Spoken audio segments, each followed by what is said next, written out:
ఈ వేదిక మీద నుంచి ఒక్క మాట చెప్పదలుచుకున్నాం. మనలో ఉన్న ఆట నైపుణ్యం వెలికి రావాలి, ప్రజల గుర్తింపు జరగాలంటే నైపుణ్యం కలిగిన ఆటగాడితో పోటీ పడాలి అని పెద్దలు చెప్తూ ఉంటారు. ఈరోజు పక్క రాష్ట్రంలో నారా చంద్రబాబు నాయుడు గారు ముఖ్యమంత్రిగా బాధ్యత చేపట్టిన తర్వాత అభివృద్ధిలో, సంక్షేమంలో వారితో పోటీ పడి ఈ రాష్ట్రాన్ని ముందుకు నడిపించే అవకాశం నాకు వచ్చింది.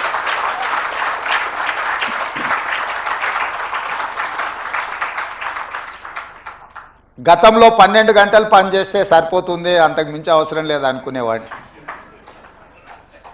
కానీ ఇప్పుడు వారు 18 గంటలు పనిచేస్తే నేను 12 గంటలతో సరిపెడితే కుదరదు. కాబట్టి మా అధికారులకు, మా సహచరులకు మనం కూడా 18 గంటలు పని చేయాల్సిందే.